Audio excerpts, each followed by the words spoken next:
اعوذ باللہ من الشیطان اللعین الرجیم بسم اللہ الرحمن الرحیم الحمد للہ وکفا وسلام علی عبادہ الذین اصطفیٰ. درود بھیجو.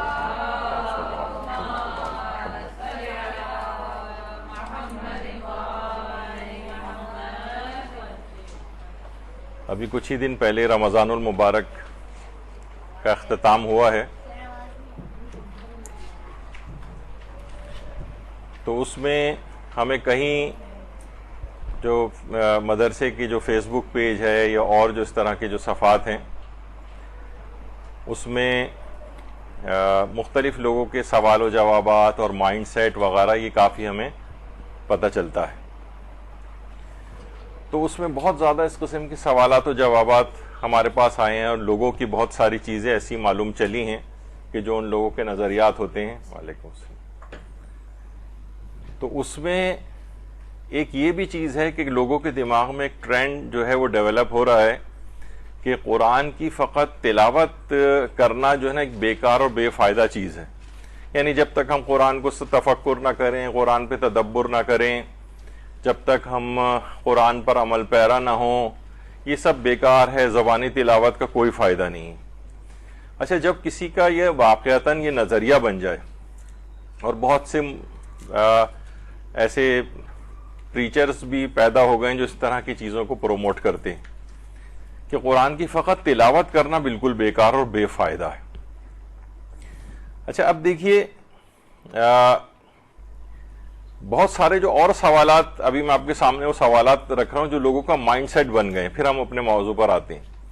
وہ کہتے ہیں قرآن دیکھیے صرف کتاب ہدایت ہے، اس کو کسی اور مقصد کے لیے بھی پڑھنا صحیح نہیں. بیماری کی شفا کے لیے پڑھنا جو ہے، یا رزق کی وسعت کے لیے کوئی سورہ پڑھنا، یا کوئی اس طرح سے. وہ کہتے ہیں نہیں، قرآن کو اللہ نے ہدایت کے لیے نازل کیا ہے، اور قرآن سے صرف فقط ہدایت لینی چاہیے، ان چیزوں کے لیے قرآن نازل نہیں ہوا ہے. اچھا، جب اس کا نظریہ یہ بن جاتا ہے نا، تو پھر وہ اور چیزوں کے لیے پھر قرآن کی تلاوت نہیں کرتا. پھر ہم اس کی تفصیل کے اندر جائیں گے، تو میں بھی صرف ہیڈنگ آپ کو بتا رہا ہوں. یہ دیکھیں، انحراف یہ بڑھتے بڑھتے بہت چیزوں کی طرف پھیلتا چلا جاتا ہے کہ قرآن کو صرف ہدایت کے لیے پڑھنا ہے، اور کسی اور مقصد اور فائدے کے لیے اس کا پڑھنا جائز نہیں. پھر ایک یہ بھی چیز ڈیولپ ہو رہی ہے جو کہ وہابیت سے ہمارے اندر آ رہی ہے کہ مرحومین کے لیے تلاوت قرآن کرنا عبث اور بے فائدہ ہے. یعنی ہر انسان جو ہے اپنے عمل کا جو ہے وہ اس سے سوال بھی اسی کا ہوگا اور فائدہ بھی اسی کا ہوگا جو خود عمل کر کے جائے گا. دیکھیے، قرآن کے سلسلے میں نا بہت سے نعروں میں بڑی جاذبیت ہے. اگرچہ بات ٹھیک نہیں ہے، لیکن نعرے میں جاذبیت ہوتی ہے. جیسے خوارج تھے، وہ کہتے تھے کہ یعنی مولا علی سے جنگ کرنے کے لیے آئے اور کہہ رہے ہیں ہمیں قرآن سے، نیزوں پر قرآن کو بلند کر رہے ہیں کہ قرآن سے ہمیں فیصلہ چاہیے. بظاہر بڑی اچھی بات ہے کہ قرآن سے فیصلہ ہونا چاہیے. تو مولا نے اس وقت بھی ان کی مذمت کی کہ انہیں قرآن کی کوئی پرواہ نہیں ہے، اور یہ قرآن ناطق جو ان کے سامنے کھڑا ہوا اس کی بات مان نہیں رہے ہیں، اور ان کو قرآن سے فیصلہ چاہیے. تو نعروں میں بڑی جاذبیت ہوتی ہے. تو یہ بھی بڑی جاذبیت والا ہے کہ ہر شخص اپنے عمل کے لحاظ سے دیکھا جائے گا. اس کو جو وہ عمل کر کے گیا، جو سورہ قرآن خود پڑھ کے گیا، اس کا ثواب اسے ملے گا. دوسرے اس کے لیے پڑھ رہے ہیں، اس سے کیا تعلق ہے؟ تو یہ بھی ایک چیز ڈیولپ ہو رہی ہے. تو مرحومین کے لیے لوگوں نے اس لحاظ سے پڑھنا بھی چھوڑ دیا ہے. تو مرحومی اللہم صلی اللہ علیہ وسلم رکھ دیں.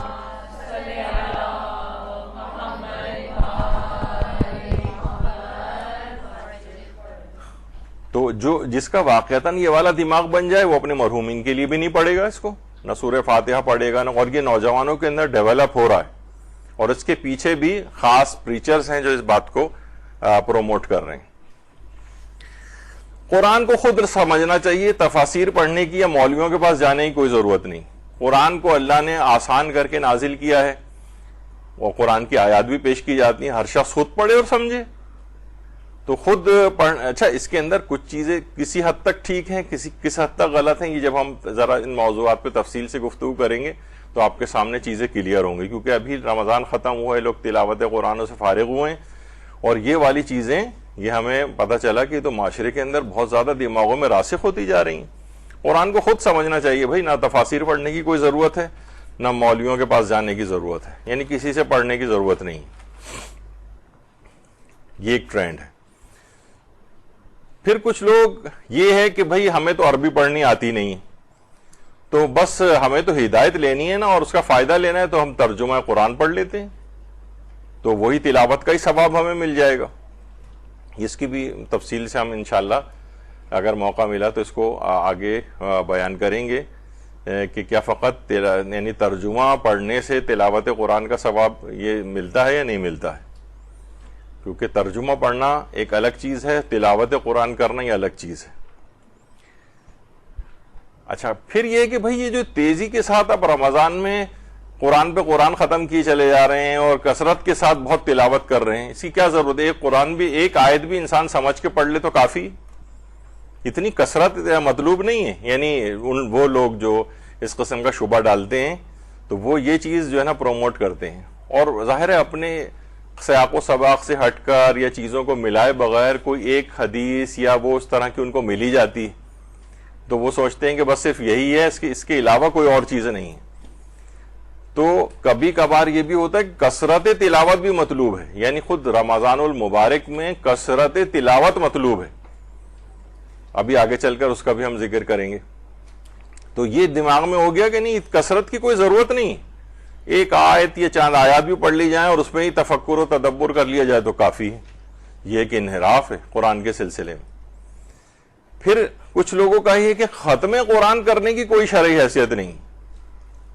یہ آج تو موضوع نہیں آ پائے گا کیونکہ یہ ذرا بڑا موضوع ہے، انشاءاللہ یہ آدھے پونے گھنٹے تک یا شاید اس سے بھی زیادہ اس کو کور ہم کریں گے کہ ختم قرآن کرنے کی شریعت میں کیا حیثیت ہے. وہ کہتے ہیں نہیں، اس کی کوئی ضرورت نہیں ہے. کیا آپ لوگوں کو اس میں لگا رہے ہیں، ایک قرآن ختم کر رہے ہیں، 2 قرآن ختم کر رہے ہیں، 3 قرآن ختم کر رہے ہیں، اس کی کوئی ضرورت نہیں.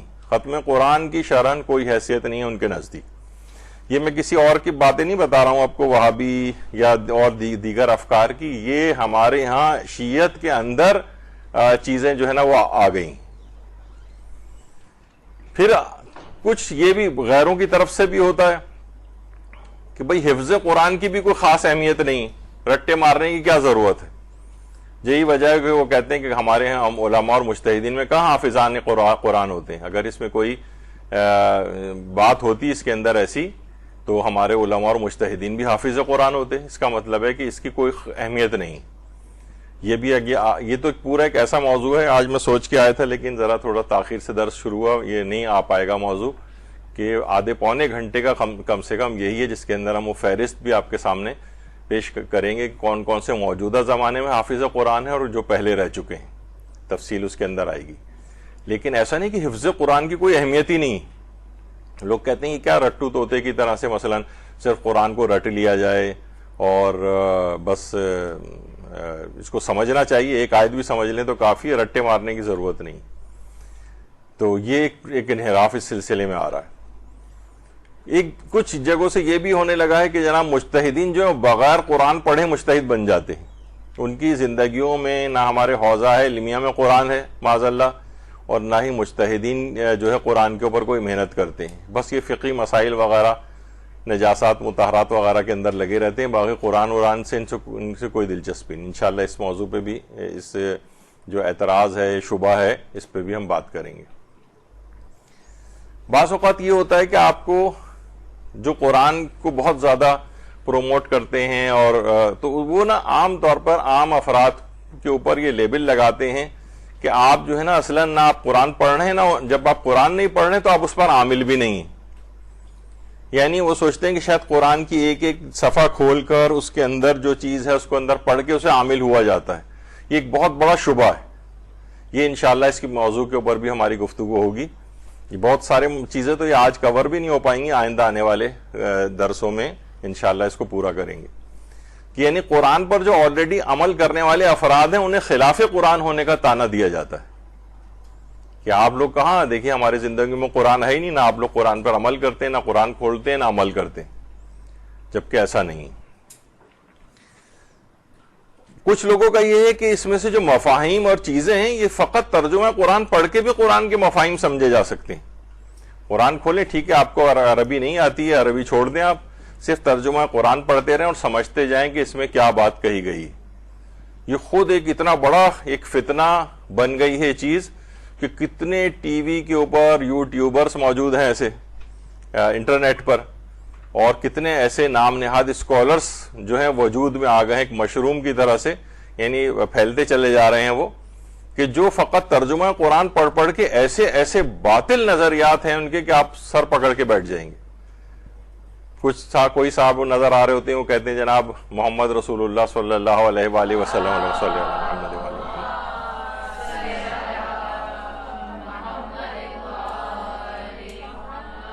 کہ وہ جو مدینے میں اس نام کے مدفون ہیں وہ کوئی اور ہیں، اور جو قرآن جن کا ذکر کر رہا ہوتا ہے وہ کوئی اور ہیں.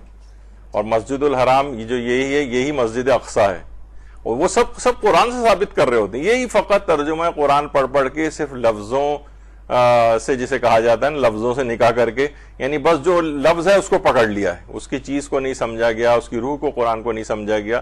فقط ترجمہ قرآن پڑھ کے جو مفاہیم اخذ کیے جا رہے ہیں بہت بڑا انحراف پیدا کر رہے ہیں. اس سے کہیں بہتر تھا تم پڑھتے ہی نہیں، بس صرف عربی کی حد تک ہی رہ جاتے، چاہے ایک لفظ سمجھ میں نہ آتا. لیکن یہ جو تم نے اپنے غلط عقائد اور نظریات بنا لیے ہیں پورے فرقے، اور آپ کو پتہ ہے کہ بہرحال ہوتا ہی ہے اس کے اندر کہ وہ جو ہٹلر بھی کہتا تھا نا کہ لوگ بڑے جھوٹ کو آسانی کے ساتھ قبول کر لیتے ہیں بنسبت چھوٹے جھوٹ کے. اب آپ دیکھیں یہ سب بھی جو فالوورز ہیں ان کے ٹی وی اور اس کے اوپر آپ انٹرنیٹ پہ دیکھیں، بڑے بڑے فین فالوئنگ ہے ان کی، ملینز کے اندر ہے، اور لوگ واہ واہ سبحان اللہ ان کو نیچے لکھ رہے ہوتے ہیں، جبکہ مکمل طور پہ باطل نظریات ہیں. تو فقط ترجمہ قرآن پڑھ کے جو ایک فتنہ ہے یہ، اس پہ ہم انشاءاللہ گفتگو کریں گے. نوجوانوں کا ایک بہت بڑا گروپ پیدا ہو گیا ہے، شیعہ نوجوانوں کا. احادیث کو، یعنی مثلا کسی بھی چیز کے لیے آپ کوئی حدیث پیش کریں فوراً کہہ دیتے ہیں یہ تو قرآن کے خلاف ہے. یعنی ہر وہ چیز جو آپ نے اپنا باطل نظریہ بنایا ہوا اس کے لیے جب حدیثیں معصومین پیش کی جاتی ہے تو فوراً وہ اس کو ٹھکرا دیتے ہیں کہ قرآن کے خلاف ہیں حدیثیں، جبکہ نہ وہ قرآن کے خلاف ہوتی ہیں. تو کب کون سی چیز قرآن کے خلاف ہوتی ہے کب نہیں ہوتی ہے، یہ انشاءاللہ یہ بھی ہمارا گفتگو ہے. تو میں آپ کے سامنے سے ایک لحاظ سے بھی صرف ہیڈنگز عرض کر رہا ہوں، لیکن جب بھی آپ قرآن کے سلسلے میں کچھ پڑھیں گے، کام کریں گی، تو پھر آپ کو نا اندازہ ہوگا کہ معاشرے کے اندر کیا ٹرینڈ چل رہا ہے. آپ میں سے اکثر انشاءاللہ پبلک کے اندر بھی جا کر کام کریں گی، مجالس، دروس، یہ سب سلسلہ ہوگا، تو یہ معلوم چلے گا کہ یہ تو لوگوں کے نظریات بنے ہوئے ہیں، ان کے خلاف ہی شبہات ہیں.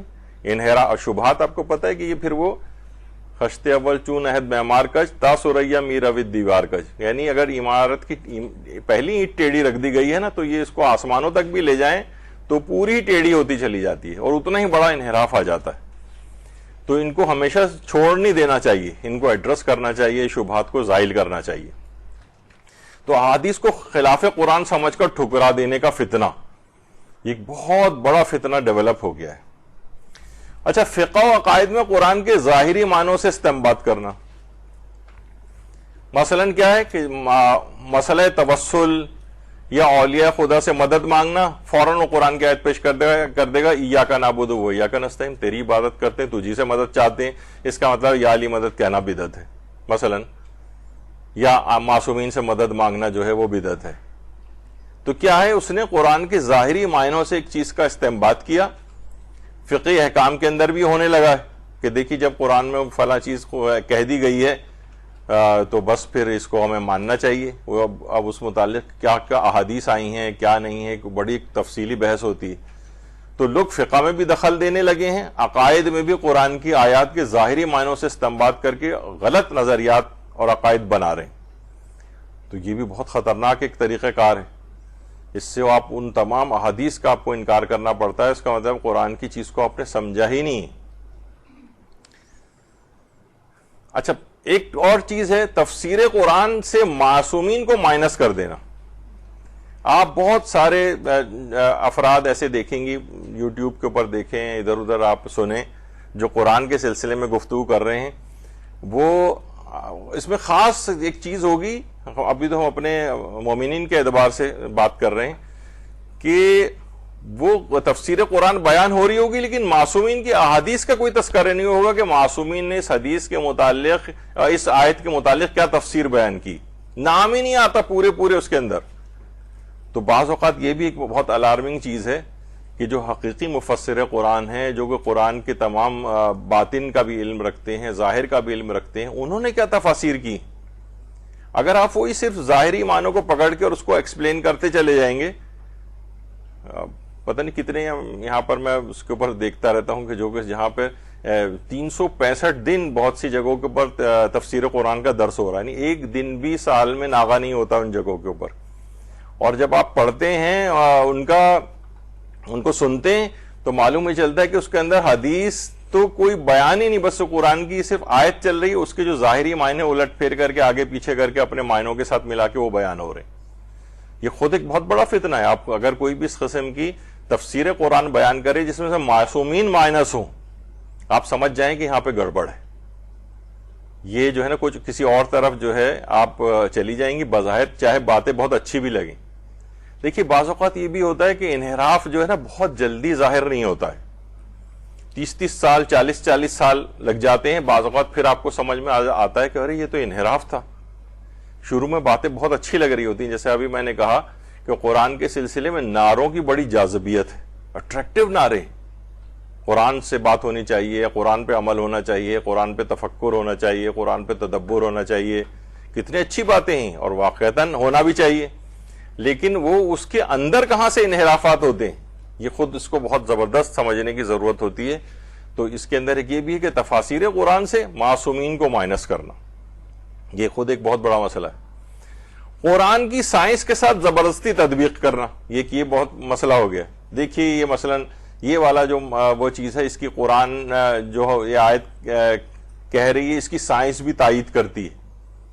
اب وہ زبردستی ہر چیز کو سائنس سے ثابت کرنا کہ جو قرآن نے کہا ہے یہ سائنس نے بھی کہا ہے. دیکھیے میں اس سے پہلے بھی کئی دفعہ کہہ چکا ہوں اور پھر دوبارہ کہوں گا، میں خود سائنس کا اسٹوڈنٹ رہ چکا ہوں اور ایک لحاظ سے ابھی تک ہوں. سائنس نے زبردست یو ٹرنس لینے کے، اور خاص طور پر ہماری میڈیکل سائنس تو یو ٹرن لینے کی ماہر ہے. یعنی یو ٹرن لے لیتے ہیں بڑے آرام سے وہ، اور ٹھیک ہے یہ علمیت کی بھی ایک ہوتی ہے. یعنی علم جب ظاہر آگے بڑھتا ہے تو بہت سے نظریات اس کے غلط ثابت ہوتے ہیں. اب لوگوں نے کہا کہ جناب نہیں، یہ دیکھیں کہ یہ قرآن نے جو ایک بات کہی تھی یہی تو بالکل دیکھیے سائنس بھی کہتی ہے، اور کچھ دن بعد سائنس نے اپنا نظریہ بدل لیا. اب کیا ہو گیا؟ پھر لوگ کہیں گے اس کا مطلب قرآن کی بات بھی غلط تھی. تو قرآن کی آیات کو زبردستی سائنس کے ساتھ تطبیق نہیں کرنی چاہیے، چاہے سائنس اس کے برخلافی کیوں نہ کہہ رہی ہو. اب میں اس وقت تو نہیں، لیکن ویسے کبھی لوگ بہت ایک چیز کا مذاق اڑاتے ہیں کہ مثلا وہ اصول کافی کے اندر اور دیگر کتابوں کے اندر بھی روایت ہے کہ مثلا زمین کو گائے نے اپنے سینگ کے اوپر اٹھایا ہوا ہے مثلا. تو بہت سے لوگ فوراً باقاعدہ مذاق اڑا جاتا ہے چیزوں کا، لیکن بہت سی اس کے اندر صحیح سند روایات ہیں، لیکن ان کا وہ مفہوم نہیں ہے جو کہ لوگ سمجھ رہے ہیں. اس کو سمبولک ہوتی ہیں وہ چیزیں، وہ انشاءاللہ ہم کبھی اور اس کو ڈسکس کریں گے. تو بہرحال قرآن کی سائنس کے ساتھ زبردستی تطبیق کرنا، زبردستی اس کو سائنس کے ساتھ ملانا، حمایت میں ملانا یا مخالفت میں ملانا، دونوں صورتوں میں یہ چیز بالکل غلط ہے.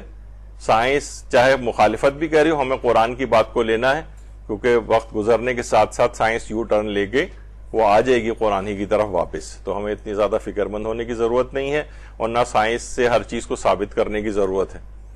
تو یہ ایک ٹرینڈ ایک چیز کا بن گیا ہے، اس میں بھی انحراف آ جاتا ہے کہ بعض اوقات سائنس نے یو ٹرن لے لیا تو پتہ چلا ہم کہیں گے اچھا قرآن بھی یہی کہہ رہا تھا، اب سائنس نے بدل لی بات تو اس کا مطلب ہے یہ قرآن نے یہ بات غلط. ابھی سب کے پیچھے بڑی مثالیں اور چیزیں، لیکن ابھی اس میں نہیں جانا ہے. اب آ جائیے کہ قرآن کی فقط تلاوت کرنا بیکار اور بے فائدہ ہے. یعنی وہ یہ کہتے ہیں کہ جب تک قرآن پہ تفکر اور تدبر نہ ہو، قرآن پر عمل نہ ہو، قرآن کی احکام کا نفاذ نہ ہو، تب تک ایسی تلاوت کا کوئی فائدہ نہیں. تو یہ ایک بڑی عجیب سی ایک چیز اس میں آتی ہے. دیکھیے مسئلہ یہ ہے کہ بعض اوقات چیزیں نا مرحلے وار ہوتی ہیں، اور ہر مرحلے کا ثواب الگ ہے قرآن میں. یہ آپ کو ہم آگے چل کے واضح کریں گے.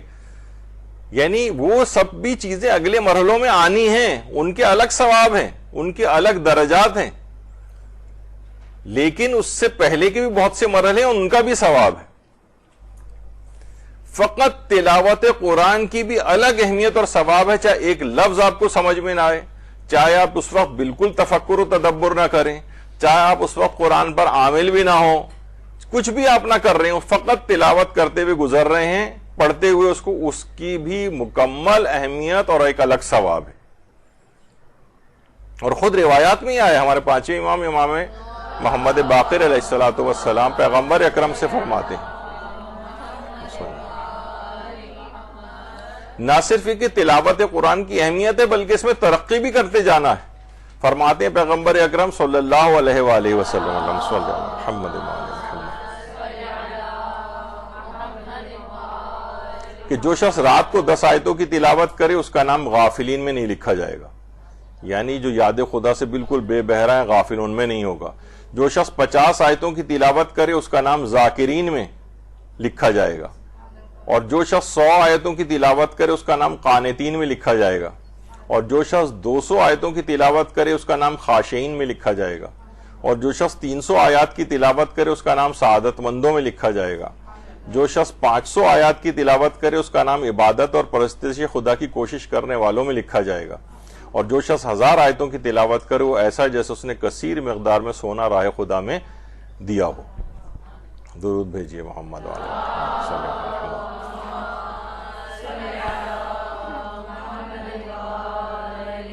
اب مثلا یہ جو آپ پڑھتے ہوئے جا رہی ہیں 10 سے لے کر اور 1000 آیات تک کے جو لیول بتائے گئے اور ہر لیول دوسرے سے بڑا ہے، تو یہ اگر 1000 آیتوں پہ کہ تفکر و تدبر اور جو عمل کرتے ہوئے ایک رات کے اندر اس کو پڑھے گا نہیں، یہ فقط تلاوت کی بات ہو رہی ہے، بس صرف لفظی طور پر تلاوت قرآن کرتے ہوئے جانا اس طرح سے، اور یہاں تک کہ یہ پورا اب ہر شخص اپنے ہمت، اپنے شوق، اپنے جذبے اور کتنا وقت وہ اس کے لیے دین کے لیے صرف کرتا ہے۔ ہمارے ہاں تو اب اس قسم کا ٹرینڈ ہو گیا ہے نا کہ وہ لاہو لائیو میں خاص طور پہ نماز مغرب اور عشاء کے بعد باقاعدہ بہت سی روایات میں تو ہے کہ فرشتے چند موقع پہ جو ہنستے ہیں، ان میں سے ایک موقع یہ بھی ہے کہ جب نماز عشاء بھی وہ پڑھ لیتا ہے تو وہ اور اس کے بعد پھر وہ لاہو لائیو والی چیزوں میں مشغول ہو جاتا ہے، وہی پھر دیکھ رہا ہے، وہی ٹی وی ڈرامے گیم شوز فلاں اور یہ سب چیزیں، تو فرشتے اس کے اوپر ہنستے ہیں کہ شخص پورے دن میں بھی تو لاہو لائیو کے اندر گرفتار رہا، اب نماز عشاء پڑھنے کے بعد تو پھر اسی کے اندر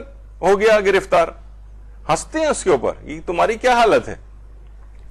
تو یہاں پر تو دیر سے اس وجہ سے سونا تو کون، جب بالکل بستر پہ تھک کے چور ہو کے جس وقت لیٹتے ہیں تو اس وقت تو پھر دن میں جن اعمال میں مصروف رہتے ہیں اس کی وجہ سے یہ توفیق بھی نہیں ملتی ہے کہ وہ ایک سورہ بھی پڑھ سکیں سونے سے پہلے۔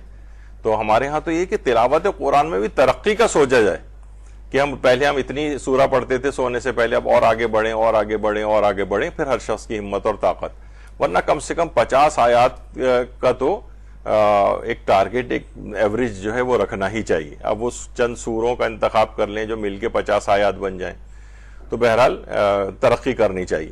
تو اگر یہ تلاوت قرآن بالکل بے فائدہ ہوتی تو پھر تو کہنے کی ضرورت ہی نہیں تھی کہ نہیں اتنی ساری آیتیں، معلوم ہے کہ 1000 آیت کوئی پڑھے گا تو ان میں کہاں تفکر و تدبر کر پائے گا۔ تو اس کا مطلب ہے کہ فقط تلاوت بھی مقصود ہے، فقط تلاوت بھی مطلوب ہے، چاہے اور چیزیں اس کے ساتھ ہوں یا نہ ہوں، وہ اور ترقی کی چیزیں ابھی آگے چل کر وہ ہم بیان کریں گے، کیونکہ قرآن کی فقط قرأت کرنا یہ بہترین عبادت سمجھا گیا ہے۔ روایت کے اندر ہے باقاعدہ پیغمبر اکرم صلی اللہ علیہ وآلہ وسلم کی، اللہم صلی علی محمد وعلی محمد، کہ قرآن کی قرأت کرنا بہترین عبادت ہے، یعنی فقط قرأت تلاوت بس یہ کافی، یعنی اگر کوئی شخص یہ بھی کر رہا ہے تو کافی ہے، یعنی اس کو اس کا ثواب ضرور ملے گا، ورنہ تو پیغمبر اس میں کہہ دیتے کہ فقط قرآن کی تلاوت کرنا یہ عبادت نہیں ہے بلکہ تفکر و تدبر ہی ضروری ہے ہر دفعہ، نہیں ایسا کچھ نہیں، اس میں بھی وہ ایک الگ مرحلہ ہے، وہ بھی آگے چل کر ہم اس کا ذکر کریں گے۔ سورہ اخلاص کی ہر آیت کی الگ الگ 1000 فائدے، پیغمبر اکرم صلی اللہ علیہ وآلہ وسلم محمد کہ جو شخص سورہ اخلاص پڑھے اللہ اس پر 1000 رحمت کی نظر ڈالتا ہے پہلی آیت کے بدلے میں، اور دوسری آیت کے اجر میں اس کی 1000 دعاؤں کو قبول کرتا ہے، اور جب اس کی تیسری آیت پڑھتا ہے تو اس کے 1000 سوالات کو پورے کرتا ہے، اور چوتھی آیت کے بدلے میں اس کی 1000 ایسی حاجتیں برلاتا ہے جو بہتر ہوں دنیا اور آخرت میں۔ یعنی صرف سورہ قل هو اللہ احد کی جو آیات ہیں ہر آیت کے الگ الگ 1000 فائدے، فقط تلاوت کے جو شخص سورہ اخلاص پڑھے اس کے اندر کوئی الگ سے چیز اس میں نہیں ڈالی گئی ہے کہ جب تک مکمل تفکر و تدبر کے ساتھ نہ پڑھے، جب تک اس کے اوپر عامل نہ ہو، ایسا کچھ نہیں، فقط تلاوت ہی کا یہ ثواب ہے، اور پھر وہ ایڈیشن ہوتا جائے گا، وہ آگے چل کر آئے گا کہ مزید اگر مراحل ساتھ میں ہوں۔ اور ہمارے چھٹے امام امام جعفر صادق علیہ السلام فرماتے ہیں کہ میں تمہیں تلاوت قرآن کا کہتا ہوں کیونکہ جنت کے درجے قرآن کی آیات کی تعداد کے برابر ہیں۔ قیامت کے دن قرآن کی تلاوت کرنے والے سے کہا جائے گا قرآن پڑھو تاکہ تیرا درجہ بلند ہو، جو ہی وہ ایک آیت تلاوت کرے گا اسے ایک اور درجہ عطا کر دیا جائے گا، تو وہاں آیات پڑھتا جائے گا پڑھتا جائے گا پڑھتا جائے گا، اور جنت میں اتنے درجے اس کے بلند ہوتے چلے جائیں گے۔ اور یہ بھی ہے کہ جتنی آیات وہ اس دنیا کے اندر پڑھ چکا ہے، یعنی مقصد ایک یہ ہے کہ اتنے ہی درجات اس کے جنت اور آخرت میں بلند ہوں گے۔ تو امام نے فرمایا کہ میں تمہیں تلاوت قرآن کا کہتا ہوں، یہاں پہ تدبر قرآن، تفکر قرآن اس طرح کے الفاظ نہیں آئے، وہ ایک الگ مواقع بھی ہیں اس کے، لیکن یہاں پر فقط تلاوت کی بات ہو رہی ہے، جو وہ بھی مطلوب ہے، وہ بھی عین اسلامی چیز ہے، اس کے بھی وہ بہت ثواب اور فوائد ہیں، بہت فضیلتیں ہیں، یہاں تک کہ جنت میں درجات قرآن کی جتنی آیات کی تلاوت اس نے کی ہوگی اس کے مطابق اس کو درجات ملیں گے۔ قرآن کے حروف کو دیکھنے کا الگ ثواب، تلاوت کی تو بات الگ ہے، صرف قرآن کے حروف کو دیکھنا، یعنی آپ نے قرآن کھولا اس کے حروف کے اوپر آپ نے جو ہے وہ نگاہ کی۔ ابو سعید خدری سے روایت ہے کہ رسول اللہ نے فرمایا اپنی آنکھوں کی عبادت کا حق ادا کرو، اللہم صلی علی محمد وعلی محمد، اپنی آنکھوں کی عبادت کا حق ادا کرو۔ لوگوں نے پوچھا یا رسول اللہ آنکھوں کی عبادت کا حق کیا ہے؟ آپ نے فرمایا قرآن مجید میں نگاہ کرنا، یعنی اسے دیکھ کر پڑھنا اور اس میں غور و فکر کرنا، اس کے عجائبات کے ذکر کے وقت عبرت حاصل کرنا۔ یہ آگے کے درجات بھی بتائے گئے، لیکن پہلا درجہ کیا ہے؟ یعنی اس میں قرآن کی صرف اس کے اوپر نگاہ کی جائے، یعنی اس کو دیکھ کر اگر پڑھا جائے تو فقط اس کا بھی ایک الگ ثواب ہے، یعنی تلاوت کا بھی ثواب ملے گا اور قرآن کے حروف پر نگاہ کرنے کا بھی ثواب ملے گا۔ بہت سے سورے ہمیں زبانی یاد ہوتے ہیں تو ہم ویسے پڑھتے ہیں، لیکن وہی اگر دیکھ کر پڑھیں گے تو ثواب اور بڑھ جائے گا۔ اچھا، قرآن کو سادہ طریقے سے بغیر لحن کے تلاوت کا الگ ثواب ہے۔ مثلا آپ پڑھتے ہیں بسم اللہ الرحمن الرحیم الحمدللہ رب العالمین، اس طرح سے، اس میں کوئی لحن وغیرہ نہیں، اس کو آپ نے سادہ طریقے سے پڑھا بغیر لحن کے، اس کی بھی تلاوت کا ثواب ہے۔ یعنی میں اس طور پہ ہم چیزیں بیان کر رہے ہیں کہ دیکھنے کا الگ ثواب ہے، بغیر لحن کی تلاوت کا الگ ثواب ہے، اور اسی طریقے سے قرآن کو خوش الحانی سے لحن کے ساتھ تلاوت کا الگ ثواب ہے۔ اب بہت اچھی آواز بنا کے جس طریقے سے عام طور پر قاری حضرات پڑھتے ہیں اور خوشنما آواز کے اندر قرآن پڑھنا، اس کا ثواب اور بڑھ جائے گا، کیونکہ روایت میں پیغمبر اکرم صلی اللہ علیہ وآلہ وسلم فرماتے ہیں اللہم صلی علی محمد وآل محمد، کہ اپنی آواز سے قرآن کو زینت دو، کیونکہ اچھی آواز حسن قرآن کو زیادہ کرتی، یعنی اس کا مطلب ہے کہ اچھی آواز کے ساتھ اگر کیا جائے تو مزید فضیلت کی بات ہے، مزید ثواب کی بات ہے۔ یعنی اب دیکھیے درجات اور لیولز جو ہیں یہ الگ الگ ہوتے جا رہے ہیں، کوئی ایک کو پکڑ کے آپ یہ نہیں کہہ سکتے کہ باقی سارے بیکار ہو گئے۔ اور یہ بھی فرمایا کہ قرآن کو اپنی آوازوں کے ساتھ حسن عطا کرو، کیونکہ اچھی آواز ہی قرآن کے حسن میں اضافہ کر سکتی ہے۔ اور یہ بھی پیغمبر اکرم صلی اللہ علیہ وآلہ وسلم نے فرمایا اللہم صلی علی محمد وآل محمد، کہ اللہ نے ہمیشہ اچھی آواز والے کو ہی نبی بنا کر بھیجا ہے۔ جیسے کہ حضرت داؤد کے متعلق ملتا ہے کہ جس وقت وہ زبور کی تلاوت کرتے تھے، تو جس وقت وہ تلاوت کرتے تھے اس کے ساتھ جب وہ تلاوت کرنا شروع کرتے تھے، درخت، چرند، پرند، دیواریں، ہر طرح سے ہر جگہ سے زبور کی تلاوت کی آواز گونجنے لگتی تھی، وہ بھی ان کے ساتھ تلاوت کی آواز میں ہم آواز ہو جاتے تھے۔ تو بہرحال یہ ہے کہ اچھی آواز کے ساتھ تلاوت کرنا اس کا الگ ثواب ہے خوش الحانی کے ساتھ، اور یہ حسن قرآن کو جو ہے اور بڑھاتی ہے، تو یہ اور ثواب میں بھی اضافہ ہوتا ہے، فضیلتوں میں بھی اضافہ ہوتا ہے۔ اور جس وقت امام زین العابدین علیہ السلام قرآن کی تلاوت کرتے تھے اللہم صلی علی محمد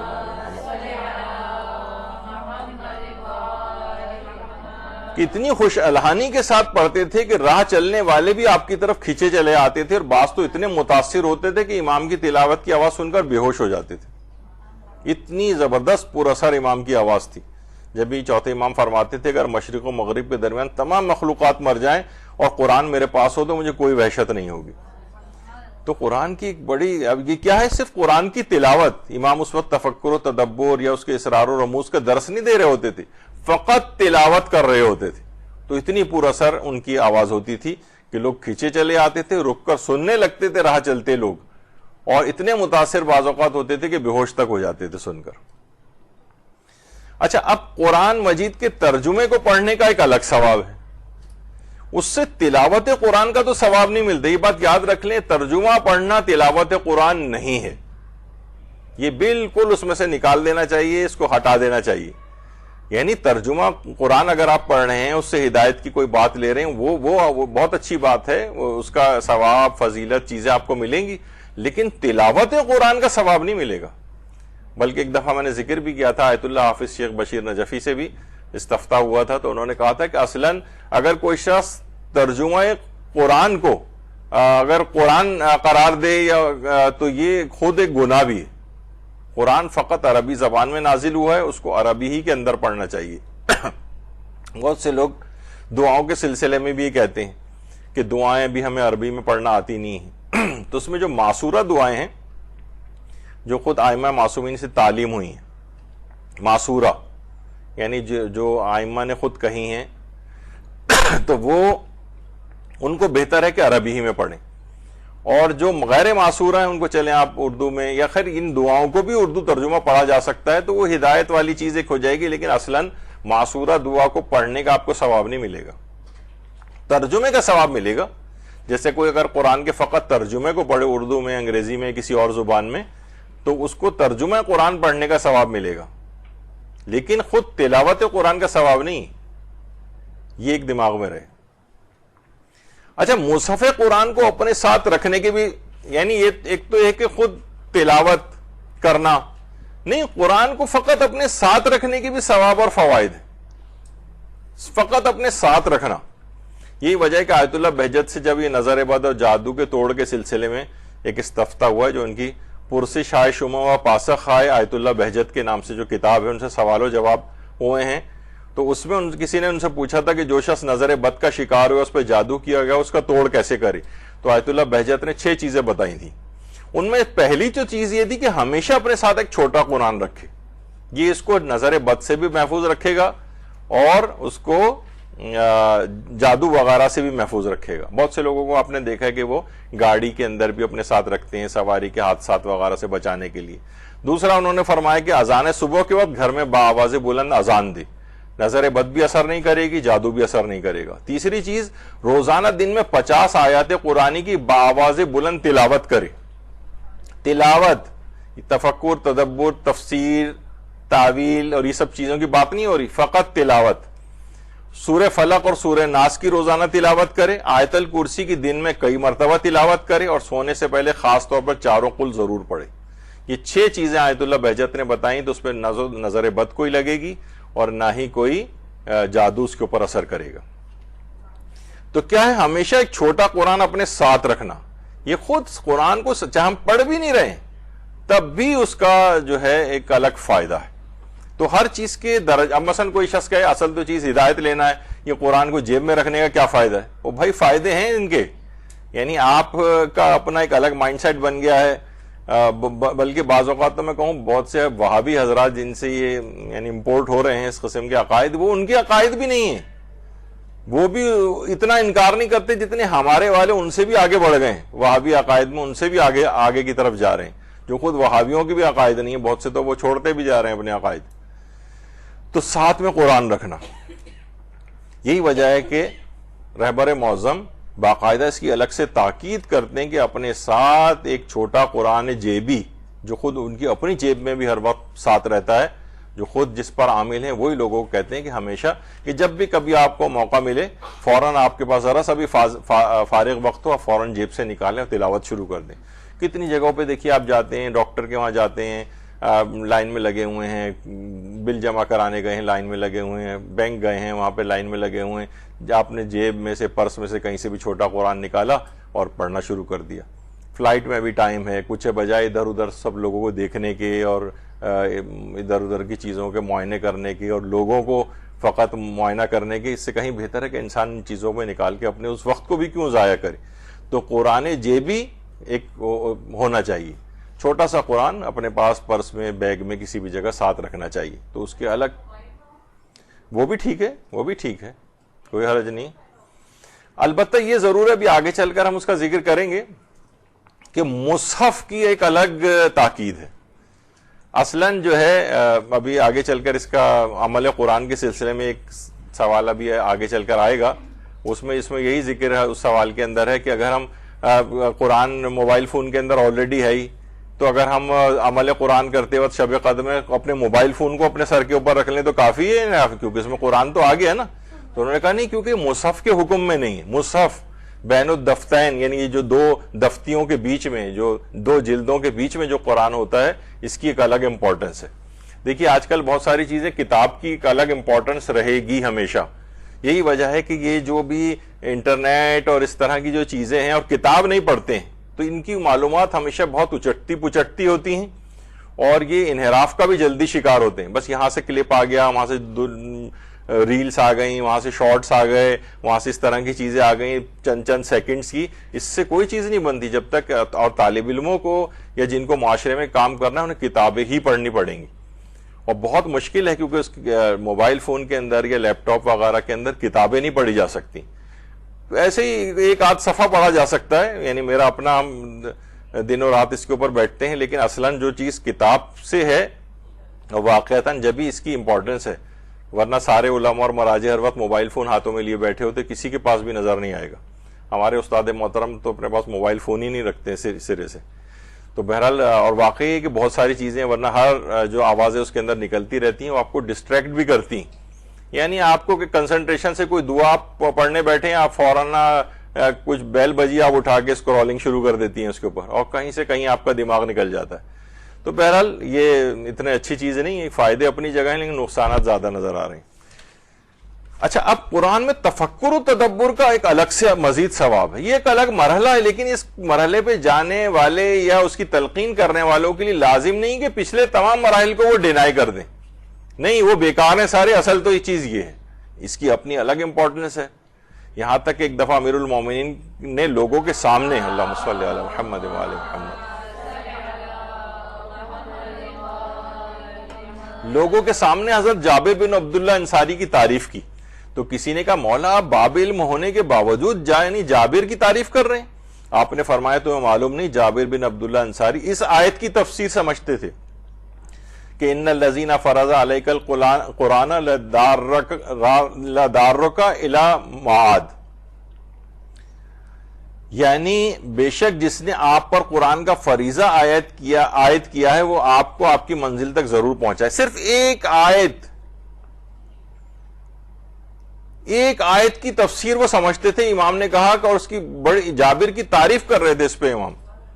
تو اس کا مطلب یہ ہوا کہ واقعتاً قرآن میں یعنی وہ پھر وہ لیول بھی الگ ہوتا ہے تفکر و تدبر کا, کہ جس کی پہ تعریف کی جاتی ہے. ابھی تو جو عام افراد جو تفکر و تدبر کی ان کو جو دعوت دی جاتی ہے نا, وہ کچھ مقدمات کو حاصل کیے بغیر وہ ان کو انحراف کی طرف لے جاتا ہے. وہ جب ہم اس موضوع پہ ڈسکس کریں گے تو آپ کو میں بتاؤں گا کہ لوگوں نے کون کون سے نظریات اسی قرآن سے بنا لی. یضل بہ کثیرا و یہدی بہ کثیرا, لوگ سمجھ میں نہیں آتی ان کو کہ قرآن سے اکثر لوگ ہدایت پا جاتے ہیں اور اکثر اس سے گمراہ بھی ہو جاتے ہیں. قرآن کی آیت ہے کہ قرآن سے گمراہ ہو جاتے ہیں. تو خدا نخواستہ قرآن گمراہ نہیں کرتا ہے, وہ ان کے اندر کیا خرابیاں ہوتی ہیں جو ان کو قرآن سے گمراہ کر دیتی ہیں. ورنہ آپ دیکھیں کہ جتنے اس وقت منحرف فرقے اور عقائد ہیں وہ سب کے سب قرآن کو سامنے لا کے کھڑا کر دیتے ہیں. آپ کے دیکھیے قرآن کی آیت کے اندر ہے, اور ہر شخص ہر مکتب اپنے آپ کو قرآن کی آیات سے ثابت کر رہا ہوتا ہے. تو یقیناً کوئی انحراف ہوگا نا, متضاد عقائد کیسے قرآن سے ثابت ہو سکتے ہیں اس طرح. تو اس کی تفسیر کے ساتھ سمجھ کر پڑھنے کی, تفکر و تدبر کی اس لیول, وہ لیول ہی الگ ہوتا ہے کہ جس میں جو قابل تعریف بنتا ہے, جس کی امام تعریف کر رہے ہیں حضرت جابر کی. اچھا, اب اور اگلا لیول ایک ہے قرآن سے فقہا کا استنباط و استخراج, یہ مسائل دینیہ کا, یہ بالکل ایک الگ ثواب رکھتا ہے. مجتہدین اسی سے ہی طلاق کے فقہی احکام نکال رہا ہے قرآنی آیات سے, وضو کی آیات سے جو ہے وہ قرآنی احکام نکال رہا ہے, تیمم کو قرآن کی آیات سے ثابت کر رہا ہے. وہ اس کے جس احکامات کو استخراج کرنے کا میں آگے چل کے کبھی پیش کروں گا انشاءاللہ، کہ مثلا عام شخص جو حج و عمرہ میں جو صحیح کی جاتی ہے، قرآن میں اس کی آیت ہے کہ کوئی حرج نہیں ہے کہ تم صحیح کر لو، اس سے یہ لگ رہا ہے کہ یہ آپشنل چیز ہے جبکہ صحیح کرنا واجب ہے۔ اب جو فقط ترجمہ قرآن اس طرح سے سرسری پڑھتا جائے وہ کیا کہتے ہیں کہ قرآن نے کہا کوئی حرج نہیں، اس کا مطلب ہے کریں نہ کریں دونوں طرح سے صحیح ہے، تو وہاں پہ کوئی حرج نہیں کہ کیا معنی ہیں یہ اس کو سمجھنا پڑے گا۔ تو قرآن سے فقہا کا استنباط اور استخراج مسائل دینیہ کا یہ الگ ثواب ہے، ایک بہت الگ لیول ہے۔ بعض اوقات یہ جو ہمارے فقہا اور مجتہدین پہ اعتراض ہوتے ہیں کہ یہ قرآن سے بالکل آ رہی ہیں، یہ لوگ قرآن کا ان کا کوئی رول نہیں ہے فقہ وغیرہ کے اندر، جبکہ آپ اگر صرف ان کے درس خارج جو انہوں نے کیا تو استدلالی درس خارج کی جو کتابیں ہیں وہ پڑھیں یا ان کے درس خارج کوئی شخص جا کے انٹرنیٹ پہ بھی سنے، تو یعنی اس موضوع پر ممکن ہی نہیں ہے کہ وہ آیت قرآنی کو کھولے بغیر جو ہے نا، بلکہ پہلے وہ بیان کرے گا اس کے بعد احادیث کی طرف جائے گا۔ یہ بالکل ایک ایسا بے ڈھنگا اور ایک شرمناک اعتراض ہے فقہا اور مراجع کے اوپر۔ تو قرآن سے ان کا استنباط بہت سی آیات ایسی ہیں، ان جاءکم فاسق بنبأ فتبینوا، کہ اگر کوئی فاسق تمہارے پاس خبر لے کے آئے تو تحقیق کر لیا کرو۔ تو اس پہ علماء نے 75 صفحات، ایک عالم نے اس کی تشریح میں لکھے ہیں، بعض نے صرف 150 پیجز فقط اس ایک آیت کی تشریح میں لکھے ہیں کہ اس سے کیا مراد ہے۔ فاسق خبر لے کے آئے تو تحقیق کریں، تو عادل خبر لے کے آئے تو تحقیق نہ کریں، تو کیونکہ اگر فاسق کی خبر میں بھی تحقیق کی ضرورت ہو اور عادل کی خبر میں بھی تحقیق کی ضرورت ہو تو قرآن بدرجہ اولا کہہ دیتا کہ عادل بھی خبر لے آئے تب بھی تحقیق کرو، تو فاسق تو خود بخود ہی آ جاتا اس میں۔ تو اس میں اس سے استخراج اور استنباط جو ہوتا ہے ان آیات سے، یہ اس کا ایک الگ لیول ہوتا ہے اور وہ عام افراد کے لیول سے بہت بلند چیز ہے۔ تو جو فقہا جو کر رہے ہیں وہ اور ان کو عظیم ثواب دلوانے والا کام ہے۔ تو یہ اس طریقے سے معاملات اس طرح سے آگے بڑھتے ہیں۔ اچھا، قرآن پر عمل کرنے کا ثواب الگ ہے، یعنی اب کیا ہے، کبھی دیکھنے کا ثواب ہے، کبھی ساتھ رکھنے کا بھی ثواب ہے، فقط تلاوت کا بھی ثواب ہے، قرآن پر عمل کا ثواب الگ ہے، عمل کا۔ لیکن عمل کس طرح سے، آیت اللہ ناصر مکارم شیرازی نے تفسیر نمونہ کی پہلی جلد میں بہت اچھی بات لکھی ہے کہ ہم سورہ نور کی فضیلت کے بارے میں پڑھتے ہیں کہ جو اسے پڑھے گا خدا اسے اور اس کی اولاد کو زنا کی آلودگی سے محفوظ رکھے گا۔ تو یہ اس بنا پر ہے کہ سورہ نور کے مضامین میں ان جنسی کجرویوں سے مقابلے کے لیے اہم رہنمائی موجود ہے۔ مجرد اشخاص کو جلد شادی کرنے کا حکم اس میں موجود ہے، سورہ نور میں پردے کا حکم ہے، بری نگاہوں اور حویث رانی کی نگاہ کو ترک کرنے کا حکم ہے، ناروا اور غلط نسبتوں کی ممانعت ہے، اور آخر میں بدکار مردوں اور عورتوں کے لیے حد شرعی کے اجرا کا حکم دیا گیا ہے آخر میں۔ تو واضح ہے کہ سورہ نور کے مفاہیم و موضوعات کسی معاشرے خاندان میں عملی جامہ پہن لیں تو وہ زنا سے آلودہ نہیں ہوگا۔ یعنی جب ہم اس کو پڑھتے ہیں، جب یعنی قرآن کی تلاوت کے ساتھ اس میں موجودہ ہدایتوں پر عمل کرتے ہیں تو خود بخود معاشرہ اس سے پاک و پاکیزہ ہو جاتا ہے۔ تو یعنی قرآن پر جس قدر عامل ہوتے جائیں گے اسی قدر معاشرہ پاک و پاکیزہ ہوتا چلا جائے گا۔ تو یہ بالکل ایک الگ چیز ہے، یعنی قرآن کی تلاوت کا ثواب الگ ہے اور اس پر عمل کا ثواب اور بہت زیادہ فضیلت کا حامل ہے۔ لیکن ایک کبھی آگے چل کر انشاءاللہ جب کبھی ہم اس موضوع پر یہ الگ سے ایک چیز ہے اس میں ذکر کریں گے تو اس میں بھی یہ چیز آئے گی کہ اس کو بعض اوقات اس انداز سے بیان کیا جاتا ہے کہ اگر آپ نے یہ والا اگلے والے مرحلے پہ عمل نہیں کیا تو پچھلا عمل بیکار ہے۔ تو اس کے نتیجے میں کیا ہوتا ہے، نہ تو اس پر عمل کر پاتا ہے وہ، تفکر، تدبر، امپلیمنٹیشن، بڑے ویسے جو نعرے ہوتے ہیں، اور وہ مایوس ہو کر تلاوت سے بھی جاتا ہے، کچھ بھی اس کے ہاتھ میں نہیں آتا۔ تو بعض اوقات مبلغین کو الفاظ کا چناؤ، یا دیکھیے بہت ساری چیزیں ایسی ہیں کہ پتہ نہیں آپ سے میں نے کلاس میں ذکر کیا تھا یا جو ذاکری کی کلاسز ہو رہی تھی کہ کسی بھی بعض اوقات آپ تیاری کر کے جاتی ہیں، کسی مستحب عمل کی اس قدر فضیلتیں بیان کر دیتی ہیں کہ وہ لگتا ہے کہ یہ چیز تو واجب ہے۔ کسی مکروہ کام کی اس قدر مذمت ہو جاتی ہے کہ لوگ کہتے ہیں یہ تو حرام ہے، جیسے کالا جوتا پہننا مثلا۔ اس پہ کیوں ہمارے ہاں ہے کہ جناب کالا جوتا پہ بزرگ، اب تو خیر بہت چلیں پھر بھی رائج ہو گیا ہے، ورنہ کالے جوتے کی اتنی مذمت تھی کہ لوگ کہتے تھے کہ کالا جوتا نہیں ہونا چاہیے، خواہ چوری کا جوتا ہو مثلا۔ یا ایک ابھی تک تھا، اب آپ دیکھیں جو معاشرے کے اندر رائج چیزیں ہوتی ہیں، جا نماز اگر کھلی ہوئی ہو تو فوراً آپ سے کونا لا کے موڑا جاتا ہے, شیطان نماز نہ پڑھ لے. جبکہ میں نے بتایا تھا ذیشان درجہ وادی صاحب کہتے ہیں اچھی بات ہے نماز پڑھ لے تو کیا حرج ہے. جتنی قوم ہماری وہی چپل کو, الٹی چپل کو سیدھا کرنے میں لگاتی ہے, اپنے آپ کو سیدھا کرنے میں اگر تھوڑی سی کوشش کر لے تو معاشرے میں کتنی تبدیلی ہو جائے. لیکن کہیں الٹی چپل آپ دیکھیں گے کبھی ہو ہی نہیں سکتا کہ لوگ وہاں سے گزر ہوں چپل کو سیدھا نہ کریں. تو بہرحال جو چیزیں بہت اس طرح سے رائج ہو جاتی ہیں معاشرے کے اندر, تو ایسی اتنی تبلیغ اس طرح سے نہیں کرنی چاہیے کہ جناب وہ پھر تو یعنی مستحب چیز کو بھی واجب سمجھ لیا جائے اور مکروہ چیز کو حرام کی طرح سے سمجھ لیا جائے. اور یہی وجہ ہے کہ بہت سے عرفی گناہ جو ہیں جو شریعت نے حرام نہیں کیے, عرف ان کو برا سمجھتا ہے, وہ اصل اللہ کے عائد کردہ گناہ کبیرہ سے بھی لوگ بڑا سمجھنے لگتے ہیں کہ یہ ہو جائے تو کوئی حرج نہیں ہے, بس یہ چیز نہیں ہونی چاہیے. کتنے معاشرے کے اندر چیزیں, مثلا ہمارے آج کل کے جو ماحول اور معاشرے میں آپ غیبت کر دیں کسی بھی اپنے والد کے سامنے تو کوئی ایسا نہیں, جھوٹ بول دیں کوئی ایسی بات نہیں, بعض اوقات گانے بھی سن لیں تو وہ نظر انداز کر دیں گے. لیکن مثلا سگریٹ پینے لگیں اگر آپ خواتین اپنے والد کے سامنے ہمارے معاشرے میں تو کتنا معیوب سمجھا جائے گا. دیکھا جائے تو کوئی حرام بھی نہیں ہے کہ والد کے سامنے سگریٹ پینا, لیکن وہ بڑے گناہ کبیرہ ہو جائیں تو یہ عموماً تبلیغات کے اوپر بہت ساری چیزیں جو ہے نا اس انداز سے بیس کرتی ہیں. تو بہرحال بات یہ ہو رہی تھی کہ ہر چیز کی ایک فضیلت والی پہلو ہے جو اگلے مراحل کا ہے, تو وہ اگلے مراحل کی طرف جانے سے پہلے ان کو مایوسی نہ ہو جائے لوگوں کو کہ بھائی اس کا کوئی فائدہ نہیں. ہو سکتا ہے کہ جو اسپیکر بول بھی رہا ہوتا ہے بعض اوقات کسی چیز کو ثابت کرنے کے لیے تو وہی کہہ دیتا ہے کہ بھائی ان چیزوں کا کیا فائدہ ہے, ورنہ اگر آپ سے گناہ نہیں چھوٹ رہے ہیں تو وہ اس انداز سے اس کا ذکر نہیں ہونا چاہیے کہ لوگ واقعی سوچیں کہ ہاں اس کا تو کوئی فائدہ نہیں تو اب ہمیں اس کام کو کرنا ہی نہیں چاہیے. تو یہ نہ ہو کہیں. اچھا, اسی طرح سے قرآن کو حفظ کرنے کا الگ ثواب ہے. اس پہ پوری ایک ہماری ایک الگ سے نشست ہوگی, بہت اہم اور دلچسپ ہوئی, جو مجتہدین وہ آج تو نہیں آ پائے گی, حالانکہ میرا پروگرام تھا میں اس کی پوری تیاری سے آیا تھا کہ اس موضوع پہ بھی لیا جائے, لیکن نہیں, وقت نہیں بچا اس کا. تو اس کو قرآن کو حفظ کرنے کا ایک الگ ثواب ہے. اچھا, ضروری نہیں کہ پورا قرآن اول تا آخر ہو. کچھ آپ دیکھیں, ابھی آپ میں سے بھی جتنی خواتین یہاں بیٹھی ہوئی ہیں انہیں فقط وہی سورے ابھی تک بس یاد ہیں جو انہوں نے بچپن میں بہت چھوٹی عمر میں حفظ کر لی تھی, اس کے بعد ایک ٹیڈی پیسے کا نئے سورے کا اضافہ نہیں ہوا. کیوں بھائی؟ یہ تو بہت ابھی میں آگے چل کے پیش کروں گا, علماء 70-80 سالوں کی عمر تک میں جو ہے نا انہوں نے حفظ قرآن کیا ہے.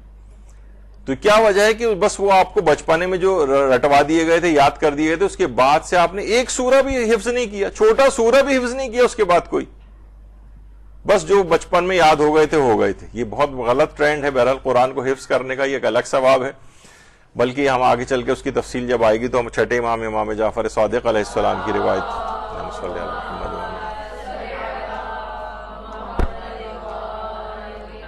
جو سورے یاد آپ نے بچپن میں کیے تھے, بہت سے سورے مثلا اما یتساءلون کا سورہ اور سورے ہیں جو نسبتاً تھوڑے سے بڑے تھے, وہ بعد میں سب نے بھلا دیے. روایتوں میں جو شخص قرآن کی کوئی سورہ بھلا دے گا تو وہ سورہ قیامت کے دن ایک زیبا شکل میں اس کے سامنے آئے گی جو جنت کے بلند درجے پر ہوگی. وہ شخص اسے دیکھ کر کہے گا تو کون ہے اس قدر حسین, کاش تو میری ہوتی. وہ سورہ جواب میں کہے گی تو نے مجھے نہیں پہچانا, میں قرآن کی وہی سورہ ہوں جو تو نے بھلا دی تھی. اگر تو مجھے نہ بھلاتا تو آج میں تجھے اس بلند مقام و مرتبے پر لے آتی. بہت سے علماء, ایک اور مگرچہ میں نے وہ نہیں اس میں دیکھا کہ وہاں جائیں گے تو بہت بڑے بڑے محلات ان کو دکھائے جائیں گے. وہ کہیں گے یہ کن کے, کہا یہ تمہارے ہوتے اگر تم قرآن کے ان سوروں کو نہ بھلا دیتے.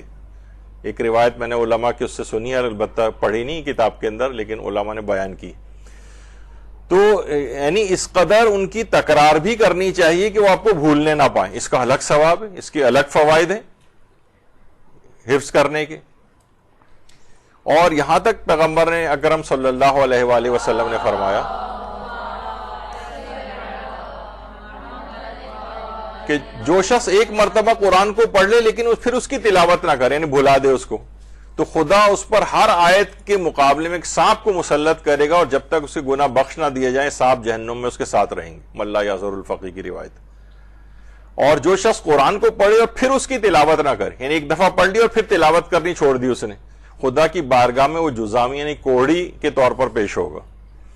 تو یعنی صرف یہی نہیں کہ حفظ کرنا ہے، بلکہ حفظ کی اس قدر تکرار بھی کرنی ہے کہ آپ اس کو بھلا نہ دیں. اس سلسلے میں کچھ استفتات بھی ہیں جو میں اسی میں پیش کروں گا آپ کو جب ہم اس موضوع پر گفتگو کریں گے. تو بہرحال یعنی حفظ کرنا، یہ صرف اس کو رٹے بازی کہنا، اس کو ایک فضول مذاق اڑایا جاتا ہے تقاریر کے اندر کہ اس رٹے بازی کا کوئی فائدہ نہیں. حفظ کا الگ فائدہ ہے، اس کی تکرار کرنے کا الگ فائدہ ہے. یہ کہاں سے اس قسم کے نئے نئے نظریات نکل رہے ہیں؟ تو بہرحال یہ اچھا. اسی طرح قرآنی احکام کے نفاذ کا الگ ثواب ہے. اب دیکھیے قرآن میں قصاص کے مسائل ہیں، دیات کے مسائل ہیں. یہی وجہ ہے کہ وہ علماء جو کہ ولایت فقی کے اس طور پہ نظریے کے بھی قائل ہیں، کیونکہ ولایت فقی کا نظریہ یعنی ویسے تو ایک تمام مراجع اس کو مانتے ہیں، البتہ اس کے نفاذ کے سلسلے میں، اس کی امپلیمنٹیشن کے سلسلے میں اس میں ان کے جزئی اختلافات ہیں.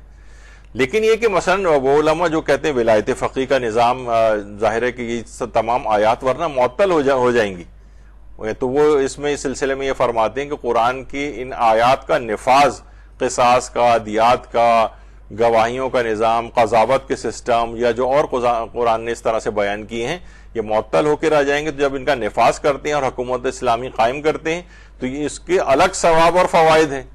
یعنی یہ اور آگے بہت بڑا ایک سینیریو کا اور قرآن کی امپلیمنٹیشن کا ایک بہت بڑا مرحلہ ایک آتا ہے. کچھ تو اپنی ذات کے اوپر قرآن کو نافذ کرنا ہے، جھوٹ نہیں بولنا ہے، غیبت نہیں کرنی ہے، واجبات ادا کرنے ہیں، حرام سے اپنے آپ کو بچانا ہے. لیکن حکومت اسلامی کا جو قیام ہے وہ معاشرے اور اس کے اندر یہ الگ ایک ثواب اور فوائد رکھتا ہے. البتہ مراجع کے وہ اپنے جو نظریات ہیں سلسلے میں وہ اپنی جگہ پر ہیں. تو قرآنی احکام کے نفاذ کا اس لحاظ سے یہ الگ ثواب ہے. قرآن کی تبلیغ کا الگ ثواب ہے. بلغ ما انزل الیک من ربک جو تھا، اب اس میں آیت ولایت یعنی اس کی تبلیغ کرو. تو قرآنی احکام کی تبلیغ کرنا، اس کے الگ ثواب اور فوائد ہیں. اب آپ یہ نہیں کہہ سکتے کہ بھئی جو تبلیغ کر رہا، اصل بات تو یہ ہے، ورنہ نہ تلاوت کا ثواب ہے نہ اس تفکر کا کوئی ثواب ہے جب تک آپ تبلیغ ہی نہیں کریں گے قرآن کی. تو بہت سے لوگ اس قدر قرآن کی تبلیغ کیوں کر رہے ہوتے ہیں کہ باقی سارے مراحل کو وہ پس پش ڈال رہے ہوتے ہیں کہ ان کا کوئی فائدہ نہیں. یہ نہیں ہونا چاہیے. قرآن کی تبلیغ کا ایک الگ ثواب ہے. اچھا، تمام آداب و شرائط کے ساتھ تلاوت قرآن کا الگ ثواب ہے، اور اتنی شرائط کی پابندی آپ نہ کریں. مثلا وضو کے بغیر بھی تلاوت قرآن ہو سکتی ہے. مصحف کو ہاتھ میں اٹھائے بغیر بھی، مثلا ہاتھ میں ہمارے موبائل فون ہے اس میں بھی ہو سکتی ہے. جو اور شرائط ہیں، حتیٰ کہ حالت نجاست میں بھی عورت سوائے 4 آیتیں سجدہ کے پورا قرآن تلاوت کر سکتی، تو اس میں بھی کوئی حرج نہیں ہے. اور وہ جو ایک مسئلہ ہے جو کمپیوٹر یا لیپ ٹاپ یا موبائل فون کی اسکرین کے اوپر جو آیات لکھی آتی ہیں اس کے اوپر بھی انگلی سے اسکرول کر کے ظاہر ہے پیج ہٹانا ہوتا ہے. تو لوگ کہتے ہیں کہ بھئی قرآن کی حروف کو تو بغیر وضو کے اور غسل کے ہاتھ نہیں لگا سکتے، اور عورت مثلا حالت نجاست میں ہے تو وہ پھر کیسے کرے؟ تو اس میں بھی کوئی حرج نہیں، کیونکہ وہ قرآن کے حروف شمار نہیں ہوتے جو اسکرین پہ آ رہے ہوتے ہیں، تو اس کو ہاتھ لگانے میں بھی شرعاً کوئی مسئلہ نہیں ہے تمام فقہا کا.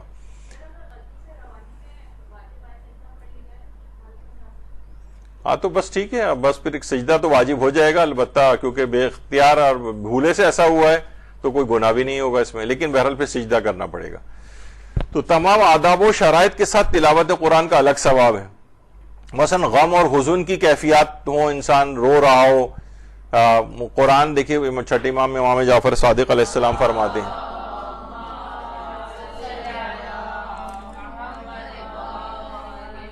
کہ قرآن حزن کے ساتھ نازل کیا گیا ہے، پس آپ بھی حزن کے ساتھ اس کی قرات کریں.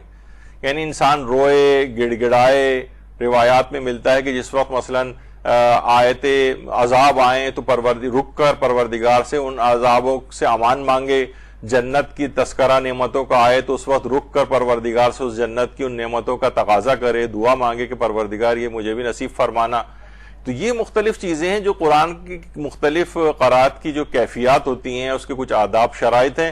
آداب و شرائط کے ساتھ بھی تلاوت کی جائے. بہت سے لوگ یہ کہتے ہیں کہ پھر اگر آپ نے آداب و شرائط کے ساتھ تلاوت نہیں کی تو بس گویا آپ نے بیکار ہے پورا آپ کا. جیسے کوئی بہت زیادہ بڑے جو قاری اور تجوید کے ماہرین ہوتے ہیں ان کے سامنے آپ پڑھیں تو آپ کو لگے گا کہ آپ ان کو کہیں ذرا میری چیک کر لیں آپ، تو آپ کو اتنی 100 غلطیاں بتا دیں گے اس کے اندر کہ آپ مایوس ہو جائیں گے، میری تو گویا پوری نماز ہی باطل ہو گئی.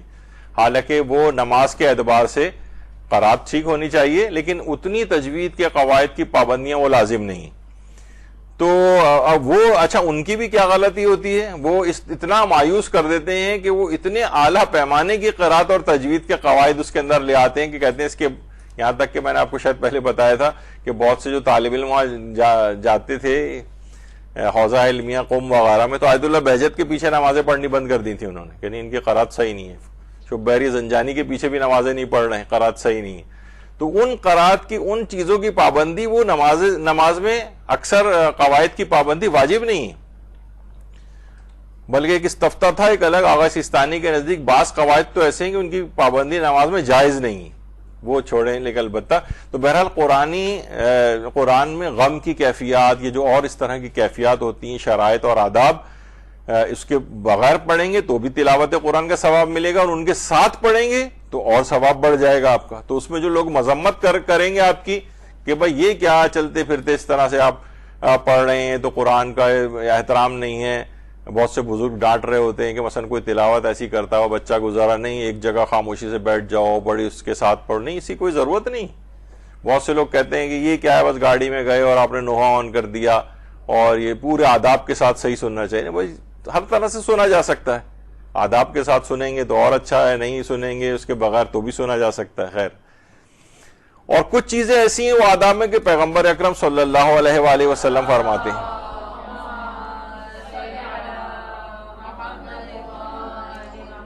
کہ جو شخص قرآن کریم کو راگ میں پڑھے وہ ہم میں سے نہیں, یعنی گانے کی طرز کے اوپر پڑھنے لگے.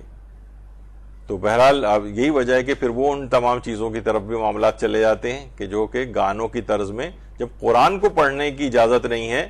یہ تو مراجع نے فقہی احکام میں بھی لکھا ہے, تو آپ خود سوچئے قرآن کے سلسلے میں کوئی گانے کی طرز پہ اس کو پڑھے تو پھر وہ نوحے اور مرثی اور وہ جو اس انداز سے پڑھے جاتے ہیں فلمی گانوں کی طرزوں پہ, تو پھر آپ سوچ لیجئے کہ ان کے متعلق کیا ہوگا حکم. اچھا, قرآن کو دیکھ کر پڑھنے کا ثواب الگ ہے اور بغیر دیکھے پڑھنے کا ثواب الگ ہے. یعنی ہمیں وہ پورا سورہ زبانی یاد ہے, سورہ واقعہ مثلا, اب آپ نے سورہ واقعہ آپ ویسے بھی پڑھ سکتی ہیں بغیر دیکھے, لیکن اگر آپ کھول کے سامنے قرآن کو اور اس کو دیکھ کے حروف کو پڑھیں گے تو ثواب اور بڑھ جائے گا. تو یہ مختلف مراحل ہیں ثوابوں کے اور فوائد کے. اور پیغمبر اکرم صلی اللہ علیہ وآلہ وسلم, اللہم صلی علی محمد وآل محمد, فرماتے ہیں کہ شیطان کے لیے قرآن پر نگاہ کرتے ہوئے تلاوت کرنے سے زیادہ کوئی چیز سخت نہیں. یعنی جس وقت آپ قرآن, یعنی شیطان بہت سخت پریشان اور غمگین اس وقت ہوتا ہے جب وہ قرآن کے حروف کو دیکھ کر اس پر آپ پڑھ رہی ہوتی ہیں. اسی طریقے سے جو شخص, چھٹے امام یہ جملے ارشاد فرماتے ہیں کہ جو شخص قرآن کو دیکھ کر تلاوت کرتا ہے اللہ اس کی بصارت یعنی آنکھوں کی بینائی کو فائدہ دے گا اور اس کے والدین کے گناہوں میں کمی کرے گا, چاہے وہ دونوں کافر ہی کیوں نہ ہو. تو صرف قرآن کو دیکھ کر پڑھنے کا اس قدر ثواب ہے, لیکن بغیر دیکھے جو یاد ہے انہیں بھی پڑھ سکتے ہیں. قرآن کو فقط سننے کا بھی ثواب ہے, سننے کا, یعنی ہم تلاوت نہیں کر رہے ہیں, نہ کوئی تفکر, نہ تدبر, نہ کچھ اور, نہ امپلیمنٹیشن, نہ عمل, کچھ نہیں, صرف سن رہے ہیں, اس کا بھی ثواب ہے. ثواب قرآن کی آیت ہے کہ جب قرآن کی تلاوت کی جائے تو خاموش ہو کر غور سے سنو کہ شاید تم پر رحمت نازل ہو جائے. یہ بھی. اچھا, یہ اصلاً یہ آیت ویسے اگر دیکھا جائے تو یہ نماز جماعت میں جس وقت پیش امام قرات کر رہا ہوتا ہے تو اس وقت سننے سے متعلق ہے, لیکن عمومی زندگی میں بھی ظاہر ہے تلاوت قرآن ہو رہی ہے اور سب لوگ باتیں کر رہے ہیں اور یہ اگر ایک بے احترامی کا ایک لک آ رہا ہے تو پھر بہتر ہے کہ تلاوت بند کر دی جائے, ورنہ اگر تلاوت لگی بھی رہے تو اس میں گھر میں کوئی حرج نہیں, گھر میں باتیں بھی ہو رہی ہیں ادھر ادھر اور تلاوت قرآن, تو انشاءاللہ اس کے فوائد تو ملیں گے, شیاطین ہی کم سے کم وہاں سے بھاگ جاتے ہیں. البتہ ایک چیز ضرور ہے کہ جو ہم دیکھتے ہیں عام طور پر قبرستانوں میں لوگوں, یہ بھی پوچھا گیا ہے, آیت اللہ سعید الحکیم ابھی کچھ عرصے پہلے انتقال ہوا تھا تو ان سے ایک استفتاء جو ہے وہ ہوا تھا کہ بہت سارے مومنین ایسے ہیں جو کہ قبر کے اوپر تلاوت قرآن کی ریکارڈنگز وغیرہ لگا دیتے ہیں, عموماً وہاں پر ہوتے ہیں قبرستانوں میں. تو کیا یہ تلاوت قرآن کے اندر شمار ہو جائے گی کہ جیسے ہم نے قبر میں, جیسے ہم گئے, ہم نے موبائل فون کے اندر لگا دیا اور اپنا قبر کی ادھر ادھر صفائی وفائی شروع کر دی, اگربتیاں وغیرہ لگانی شروع کر دی مثلا, اور اس دوران مثلا ریکارڈنگ لگی ہوئی ہے, تو انہوں نے یہی کہا کہ بہرحال ثواب تلاوت اسی وقت حاصل ہوگا کہ یعنی جس وقت قرات قرآن کی جائے گی، یعنی میت کے لیے جو تلاوت قرآن ہوتی ہے یا تو میت کی نیابت میں کی جائے یا اپنے لیے اپنی نیت سے تلاوت کی جائے اور بعد میں میت کو ہدیہ کر دیا جائے، یعنی فقط وہ لگانے سے تلاوت قرآن کا ثواب نہیں ملے گا آپ کو. وہ ٹھیک ہے برکت حاصل ہوگی، قرآن کی آواز ایک گونج رہی ہے، لیکن تلاوت قرآن کا ثواب نہیں ملے گا آپ کو. کیونکہ عام طور پر دیکھیے ہم وہاں دیکھتے ہیں، میں کبھی قبرستان میں اکثر جانا ہوتا ہے تو وہاں دیکھتے ہیں کہ لوگ خاص طور پہ جوان وغیرہ کہ وہ یا تو وہ بھی اچھی چیز ہے، مثلا کوئی نوحہ پڑھ رہے ہیں آ کے، اس کو کوئی حرج نہیں، بہت اچھی چیز ہے وہ بھی، لیکن تلاوت قرآن جوان کرتے ہیں وہاں پہ نظر نہیں آ رہے ہیں کہ مثلا سورہ یاسین پڑھیں، سورہ ملک پڑھیں اور جو اس طرح کے سورے جو وہاں پہ فائدہ پہنچانے والے ہیں وہ پڑھیں. وہ بہت ہوا تو وہ پانی ڈالنے کے لیے وہ اس کے پانی کا کین لے کے نکلے ہوئے ہیں. کچھ لوگ قبر کی صفائیاں اور یہ اس میں جو پھول اور وہ سب جو لگائے ہوئے ہوتے ہیں اس کی صفائیاں کر رہے ہیں اور اگربتیاں جلا رہے ہیں. یعنی زیادہ تر اس طرح کی چیز نظر آتی ہے. وہ سوچتے ہیں کہ بس یہ ہو گیا، ہم نے وزٹ کر لیا. وہ اپنی جگہ ہے، وہ بھی ایسا نہیں کہ بالکل بیکار چیز ہو، لیکن یہ کہ تلاوت قرآن بھی تو وہاں جا کے کرو نا. یعنی اس کی طرف سے لوگ ذرا ہٹنے لگے. جوان حضرات، خواتین البتہ پھر بھی کچھ بیٹھ کے کچھ نہ کچھ پڑھ لیتی ہیں، لیکن یہ کہ بہرحال اس کو بھی فوکس کرنا چاہیے. اور فقط ریکارڈنگ لگانے کا یا موبائل فون میں تلاوت لگانے سے تلاوت قرآن کا ثواب نہیں ملے گا. ایک برکت اپنی جگہ پر رہے گی. اسی طرح قرآن کو اٹھانے یا سر پر رکھنے کا بھی الگ ثواب ہے. یہ جو مکمل قرآن کے بجائے اکثر یہ سوال بھی پوچھا گیا مراجع سے کہ مکمل قرآن کے بجائے ایک پارہ قرآن سر پہ رکھ لیا جائے، تو انہوں نے کہا اگر اس پر قرآن ہونا صادق آتا ہے تو ایک پارہ چند صفحات رکھ کر بھی عمل قرآن کرنا یہ بھی کافی ہے. اور لیکن وہی بات ہے کہ موبائل فون یا ٹیبلٹ، لیپ ٹاپ وغیرہ قرآن میں فیڈ ہو تو شب قدر میں وہ کافی نہیں ہے. مصحف ہونا چاہیے. یعنی قرآن کو سر پہ رکھنا، یہ سر پہ رکھنے کا جو آیا ہے تو یہ بھی باعث خیر و برکت ہے. ورنہ آپ کہیں بھائی سر پہ کیوں رکھوں، میں ہاتھ میں پکڑ لوں خالی، یہ کافی نہیں. قرآن کو سر پہ رکھنا ہے تو اس کا بھی ایک فائدہ اور بینیفٹ ہے. جب یہ جو ہے نا آپ کو حکم دیا گیا ہے کہ قرآن کو سر پہ رکھ کے اس عمل کو کیا جائے، تو لوگ جو ہے ہر چیز کو آپ بہت ہی میٹیریلسٹک انداز میں اس سے کیا ہو جائے گا، اس سے کیا ہو جائے گا، اس کا کیا فائدہ ہے. حدیث میں کوئی بات پیش بھی کی جا رہی ہوتی ہے تو کہتے ہیں یہ کیا بات ہوئی، فلاں چیز، یہ وہ الٹا سیدھا اس طرح کی باتیں. کل ہی ہم نے لگایا تھا کہ مثلا ایک مجتہد کا کہ انہوں نے اپنے بیٹے کو تاکید کرتے ہوئے بات فرمائی تھی کہ دیکھو اگر تم نماز شب نہیں پڑھو گے تو میں تمہیں آنکھ کر دوں گا. یعنی ان کے معنی تھے. اچھا آنکھ ہونے اس معنوں میں کہا جاتا ہے کہ آنکھ ہونے کے معنی یہ ہیں کہ والدین کو اذیت پہنچانا. جیسے کسی بھی والد کو مثلا بچہ اگر پڑھنے سے ہی منع کر دے، بھائی میں پڑھ ہی نہیں رہا، باپ کو کتنی اذیت، حالانکہ وہ پڑھنا عام دنیاوی تعلیم کوئی واجب تو نہیں ہے، لیکن باپ کو اذیت ہوگی کہ یہ تمام فوائد سے محروم رہ جائے گا، یہ محروم ہو جائے گا، یہ دنیاوی زندگی میں پیچھے رہ جائے گا، تو اذیت ہوگی. تو انہوں نے کہا مجھے اذیت پہنچے گی کہ اگر تم نماز شب نہیں پڑھو گے. اب لوگوں نے نیچے جو ہے نا الٹے سیدھے وہ سوالات کرنے شروع کر دیے. ایک چیز واجب ہی نہیں ہے تو انہوں نے کیوں اس طرح سے بات کہی اور اپنے اولاد کو کیوں جہنم میں دھکیلا. ارے بھائی تھوڑا سا غور و فکر کرو کہ وہ نا اس چیز کو کہنا چاہتے ہیں، تاکیداً بتانا چاہتے ہیں کہ یہ کام نہیں کرو، اس سے میرے لیے باعث اذیت ہے، تم اتنے بڑے مقامات سے محروم رہ جاؤ گے.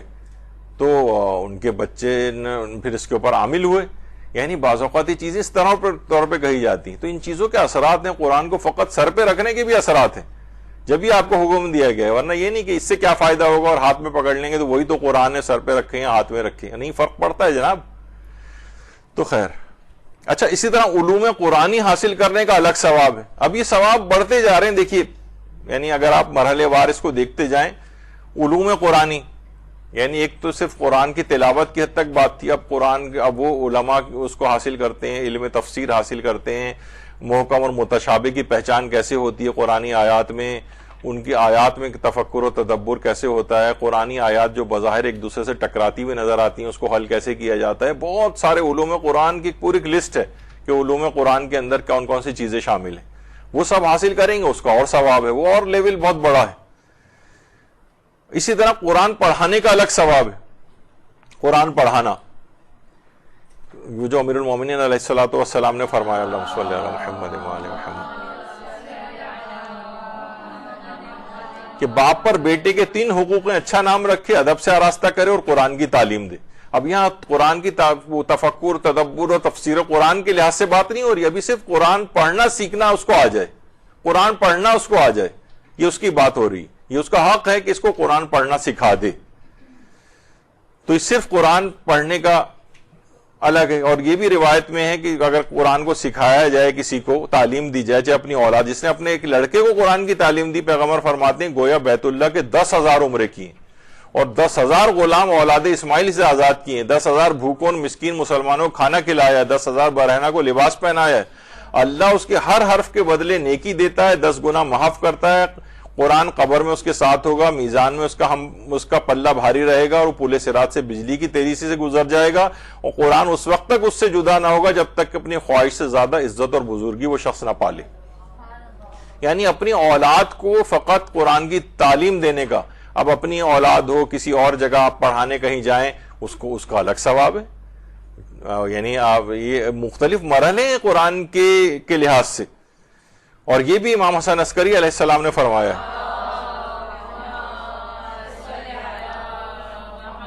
کہ والدین نے بچپن میں اس کو سکھا دیا تھا نا کسی کے ذریعے. اب یہ جب قاری قرآن بن گیا، اب یہ خود قرآن کی تلاوت کرنے لگا، تو قاری قرآن کے والدین کے لیے اللہ حکم دے گا اس کے والدین کو وہ لباس پہناؤ جس کے سامنے دنیا معافیہ ہیچ ہے. اس وقت پوری مخلوق اس قاری قرآن کے والدین کی طرف دیکھے گی اور اس قدر ان کا احترام کرے گی کہ اس کے والدین کو خود اپنے اوپر تعجب ہونے لگے گا. یعنی یہ تم نے جو بچے کو کتنا بڑا کام تم نے کر دیا کہ بچے کو قرآن پڑھنا سکھا دیا. خود بھیج رہے ہیں، مدرسے بھیج رہے ہیں، کسی عالم کا انتظام کر رہے ہیں، کسی طالب علم کا انتظام کر رہے ہیں کہ بچے کو قرآن پڑھنا آ جائے. تو یہ اس کا کتنا ثواب ہے پڑھوانے کا، تعلیم دینے کا. اپنے بچوں کو سورہ یاسین کی تعلیم دو کیونکہ یہ خوشبو قرآن ہے. تو تعلیم دینے بچوں کو آپ تفسیر قرآن تو نہیں سکھاتے نا، یعنی تلاوت، یعنی پڑھنا ہی سکھا رہے ہیں، فقط تلاوت سکھا رہے ہیں، اس کا الگ ثواب ہے. اور وہ جب وہ بچہ پڑھ کے جوان ہو جاتا ہے، اس کو کثرت کے ساتھ پڑھتا ہے، تو امام چھٹے امام فرماتے ہیں کہ جو شخص تلاوت قرآن کرے جب وہ جوان اور مومن ہے تو قرآن اس کے گوشت اور خون میں مخلوط ہو جائے گا، اور اللہ اسے کرامت اور نیکی کے دسترخوان میں قرار دے گا. اور قرآن قیامت کے دن اس کا دفاع کرنے والا ہوگا اور کہے گا اے پروردگار، ہر عمل کرنے والے تک اس کے عمل کا اجر پہنچ گیا سوائے میرے عمل کرنے والے کے. تو نے اپنی تو اس وقت اپنی کریم عطا کو پہنچا، اس پر اللہ جنت کے حلوں میں سے اسے 2 حلے پہنائے گا اور اس کے سر پر کرامت کا تاج رکھے گا. فرمائے گا کیا میں نے تم کو اس معاملے میں اپنے آپ سے راضی نہیں کر دیا؟ تو قرآن کہے گا پروردگار، میں اس شخص کے حق میں ایسے اجر کی طرف رغبت رکھتا ہوں جو اس سے بھی زیادہ افضل ہو. اللہ فرمائے گا اس کی داہنی طرف کو امن اور بائیں طرف کو ہمیشگی عطا کی جائے گی. اور پھر وہ جوان جنت میں داخل ہوگا اور اس سے کہا جائے گا ایک ایک آیت پڑھتا جا اور درجے کی بلندی پر چڑھتا جا. پھر اس سے کہا جائے گا کہ کیا ہم نے تم کو پہنچا دیا اور ہم نے تم کو اپنے اس معاملے سے راضی کر دیا؟ جواب میں وہ جوان کہے گا ہاں پروردگار. اور فرمائے جو شخص کثرت سے تلاوت کرے اور قرآن کو حفظ کرنے مشقت اٹھائے، اللہ اس کو دگنا اجر عطا فرمائے گا. اللہم صلی علی محمد.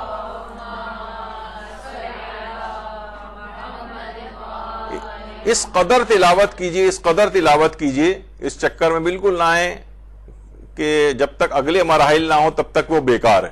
یہ صرف تلاوت قرآن کی بات ہو رہی ہے. اگر کوئی شخص تلاوت قرآن کرے، بعد کے مرحلوں کی طرف جائے تو اور ہی سونے پر سہاگا ہو جائے گا، لیکن اس کی طرف بالکل سے آپ توجہ نہ کریں، کثرت سے تلاوت کریں. دیکھیں قیامت میں کس قدر اس کے جو ہے عظمت اور فوائد جو ہے حاصل ہوں گے. اچھا، اس طرح قرآن سیکھنے پڑھنے کا جو ہے وہ الگ ثواب ہے. کہا جاتا ہے کہ قرآن پڑھنا سیکھو. ابھی تفکر و تدبر کی بات نہیں، دلوں کی بہار ہے، اس کے نور سے شفا طلب کرو، یہ سینوں کے لیے شفا ہے. اور اگر کوئی مومن کی شان یہ ہے کہ قرآن سیکھ کر اس دنیا سے جائے، یا کم سے کم قرآن کی تعلیم حاصل کرنے میں مشغول ہو اور دنیا سے چلا جائے، یعنی موت ہو جائے اس کی، تو اس حالت میں کم سے کم اس کو کرنا ہے. قرآن کی قرات کرنا بہترین عبادت جو ہے اس لحاظ سے قرار دیا گیا ہے. اور قبر تک کے اندر قرآن کی تعلیم دی جاتی. چھٹے امام جعفر صادق علیہ السلام فرماتے ہیں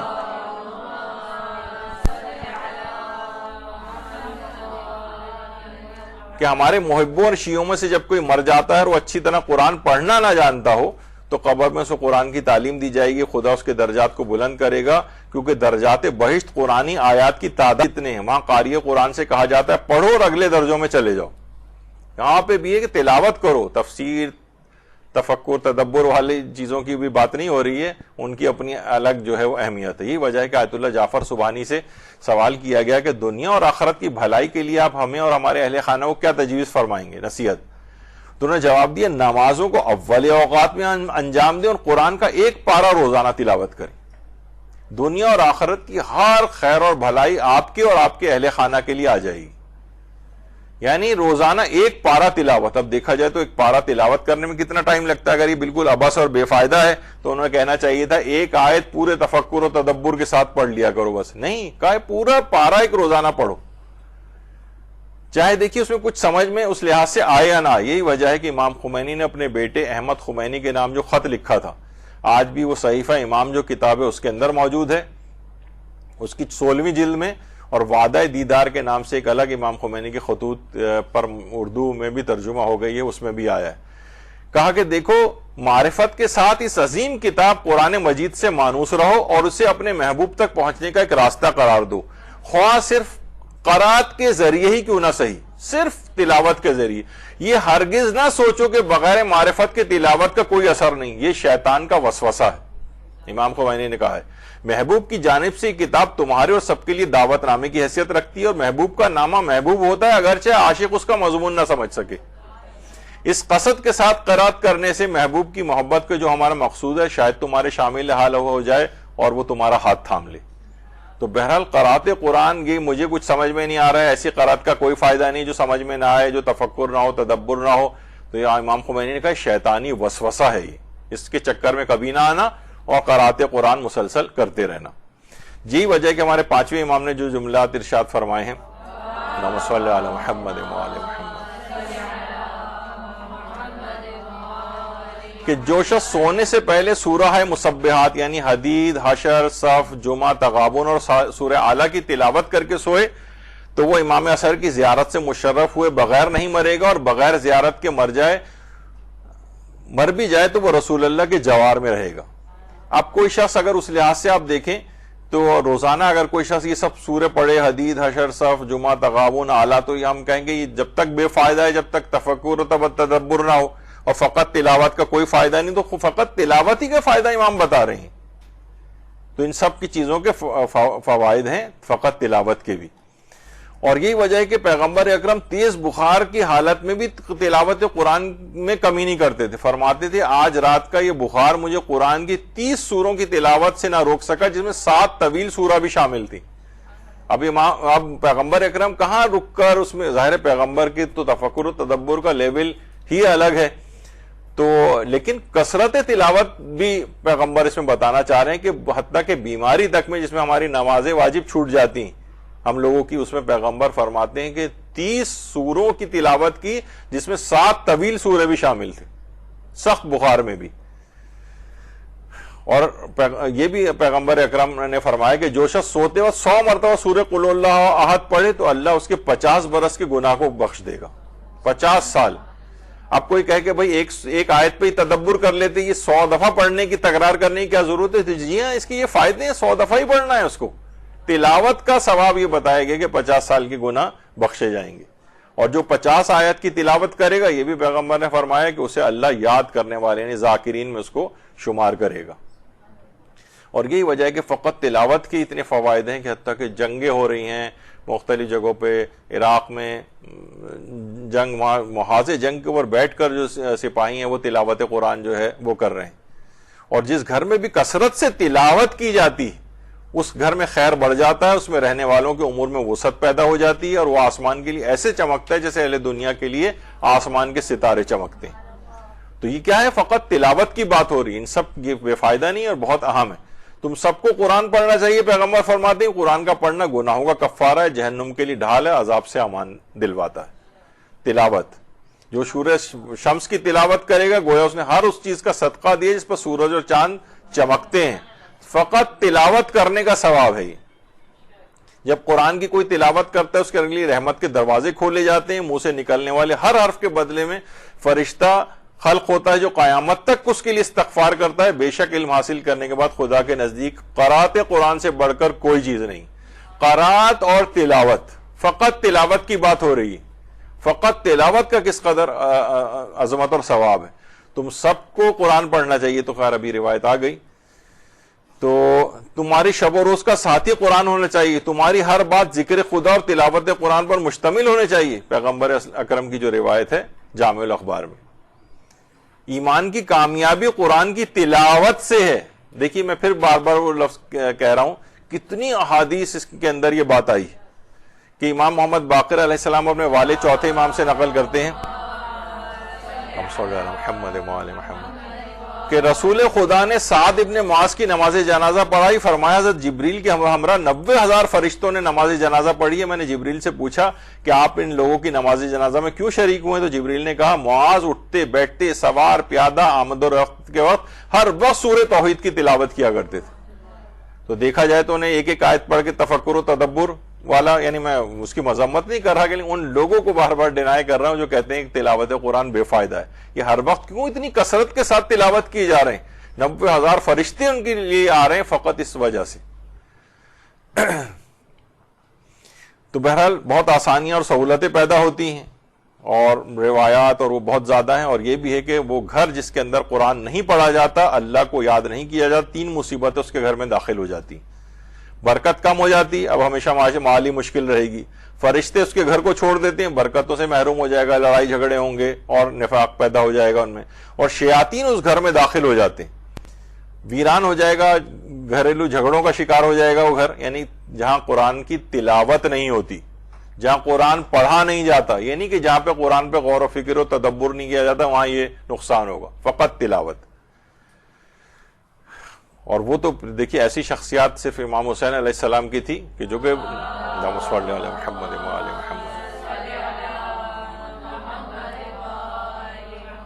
کہ نوک نیزہ پہ بھی جس نے تلاوت قرآن کی تھی اور اس میں پیغامات دیے تھے. یعنی وہاں تفکر تدبر وہ تو خود کو کرنے کا حکم ہے, اس کی الگ ہے. جب بھی علماء سے بھی پوچھا بھی جا رہا ہے کہ آخر انہوں نے سورہ کہف کی اس آیت کی تلاوت کیوں کی تھی, تو انہوں نے اس کی وجوہات جو ہے وہ بیان کی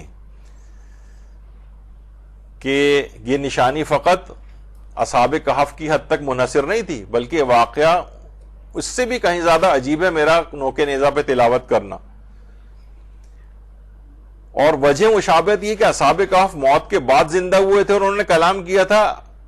اگر موت کے بعد ان کا زندہ ہونا اور کلام کرنا خدا کی نشانی ہے, تو شہادت کے بعد میرا قرآن پڑھنا بھی خدا کی نشانی ہے.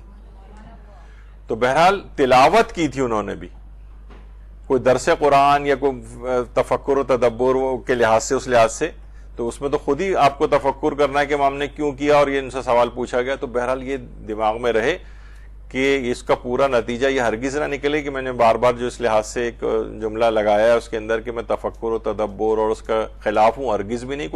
یعنی کوئی سوچ نہیں سکتا کہ قرآن کی جب افلا یتدبرون القرآن اور یہ سب کچھ جو قرآن کی آیات جو آئی ہیں جس میں تدبر قرآن کو الگ سے ایڈریس کیا گیا ہے, لیکن اس کے معنی یہ نہیں کہ تلاوت قرآن کو بالکل آپ عبث اور بیکار قرار دے دیں تفکر و تدبر کی آیات کو پیش کر کے. ان کی الگ ثواب اور فوائد ہیں, تفکر و تدبر کے اگلے مراحل ہیں, وہ بھی آگے چل کر ہم اس میں جو انحرافات اور گڑبڑ ہو جاتی ہے اس تفکر, ہم جہالت کے ساتھ تفکر و تدبر کرنے میں. اور پھر ایک جاہل آدمی بھی کہاں تفکر کر سکتا ہے اور کہاں اس کے لیے ممنوع ہے, یہ انشاءاللہ اگلی نشستوں کے اندر چیز آئے گی. تو آخر میں نتیجہ یہی ہے کہ اس کی اپنی جگہ اہمیت کی ہم بہت زیادہ قائل ہیں کہ قرآن میں تفکر و تدبر ہونا چاہیے, لیکن وہ ہر شخص کے معیار کے اعتبار سے بھی الگ ہوگا اور اس کے لیے کچھ ریکوائرمنٹس ہیں کہ تفکر و تدبر کیسے کیا جاتا ہے.